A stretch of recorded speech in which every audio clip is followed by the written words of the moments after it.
Jimmy. Yeah, man. You're like an Iron Man here. I'm like a rock, man. You have been through so much stuff in life. In life, I've been a miracle kid for my life, man. I mean, I big time. I've been here. I came here when I was about 4 years old. My mother died. Oh, jeez, Jimmy. She got hit by a train over in Clay. Wow. Yeah, there's a bunch of people going partying. Mm-hmm. And I was too young, so I didn't go, right? Yeah. And the train stopped on the tracks. The train came and boom. That sounds like a strange thing to have happened. But I mean, mother- really his getting hit by a train. Yeah, but the oh yeah, strangest yeah. thing And is then that my he father had- was an alcoholic, so they couldn't leave. They put me in a home, me and my They put him in sister, an orphanage. an orphanage. And But the because strangest thing is his mother had 7 brothers and sisters. so my And aunt they and let uncle, him go to an my aunt orphanage. and uncle took me in because it was my aunt's sister, and they couldn't have kids. Your mother's sister. So and plus they wanted somebody to work the farm all the time. Yeah, 'cause There's a little fact for you. Jimmy's grandmother,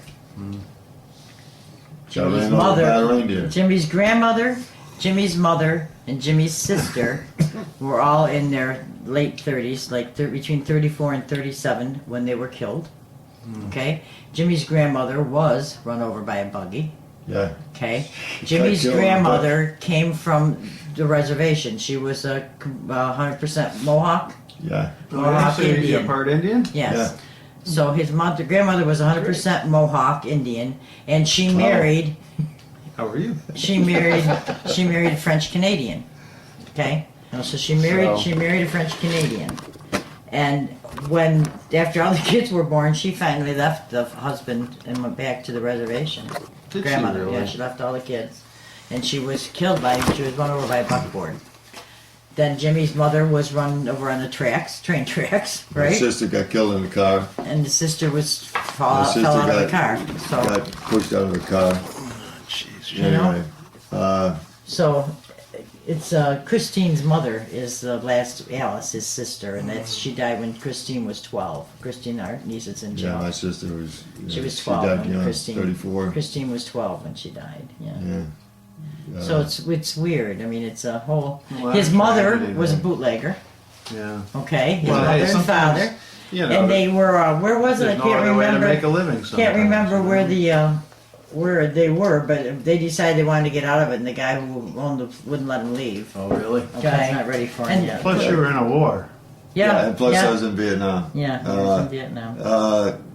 I wouldn't wish that on nobody. You know, How long were you there? I was there for a year.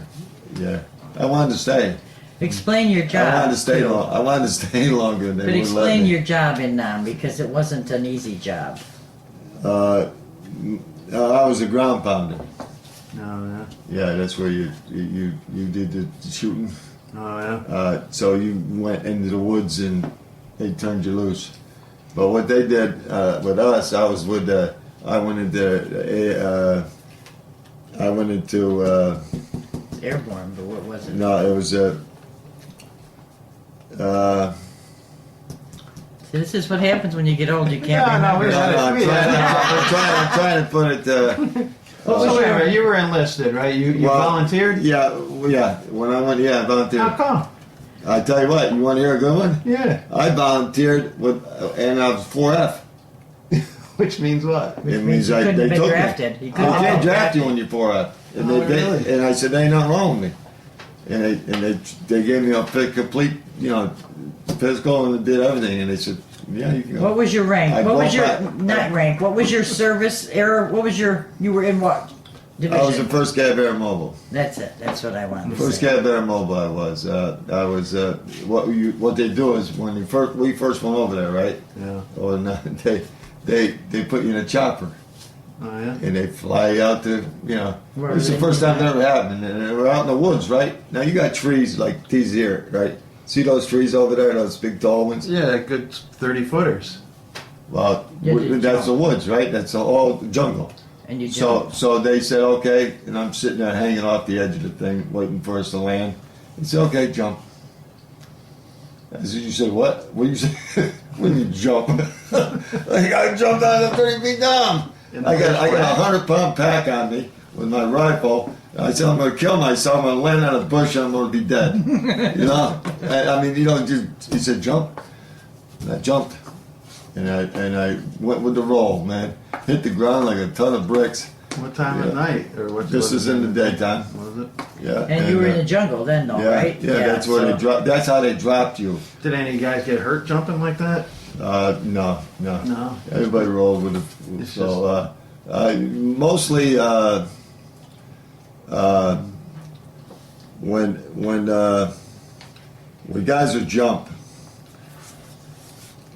they'd be shooting at you at the same time. You hear these AKs, bing, bing, bing, and you just hope I'm dead. I hope I hit the ground soon. I hope I hit the ground quick. No wonder they tell you to jump out. You land real quick. Yeah. It's funny. so It's you- funny. It's as funny as it sounds. When I was in Vietnam, I really liked it over there. I liked being there. Well, I don't know what it was, but first thing I when I went over there, they line you up and tell you what you're going to be doing, what you're going to be, what you're going to be in, and he. So you went in. You were lined up. Yeah, we were all lined up, right? And they where am I? You were all lined up, and they what? What'd they tell you? You got to Nam, they lined you up. Yeah, they lined us all up, and they said, okay, you're gonna be, what do you want to be? You want to be a point man? I said, yeah, I'll be a point man. I know what the fake point man was until I got out there, man. I said, okay, and I'm walking out. I'm way up there, about 100 feet out, and everybody's behind me. I said, why does this don't look good? And I said, I'm the one going to get shot here, you know, because I'm the first one. Yeah. That's what a point man is. Huh? So I said, okay, so I went walk point, and it was weird, man. I mean, but I found out one thing: they don't shoot you first. Yeah. It's America the way they do things. Mm-hmm. In the United States, you know, in the Army, they go, when you're out in platoon, right? You got the point man, you got the backup man, right? You got the radio man. Guess who's behind the radio man? The lieutenant. And so they want to kill. They get big bucks for that, you know. Yeah. Ain't money, but they get feather in their cap for killing a lieutenant. So they ain't gonna shoot me because I ain't worth nothing. They'll shoot me last, but they're gonna shoot that lieutenant first. The first one they want to shoot is him. Then they shoot everybody else if they can. Yeah. But it used to be weird, man. You come out to like over in those woods. I'd be standing here, right, and I'd be way up in it, looking around, you know, and there's a huge field, right, and there's woods all around you. You come out of the woods and you're looking at this field, and everything's moving. All of a sudden you hear noises, you know. Yeah. Right. I think I better watch it, you know. And so I'm walking around out there, and these guys are behind me. Now I got to walk across the field, no protection. Oh man. So I'm walking. I said they're going to shoot me. I know. and they didn't shoot me because there wasn't nothing there. It was all in my brain, you know. You start thinking stuff, you know, and it was fun. But I told them when they were letting me loose, I said I don't want to leave. They said, "What do you mean?" I said, "I want to stay here. I want to do another year." And they wouldn't let me do another year because this sergeant called me his blue-eyed soul brother.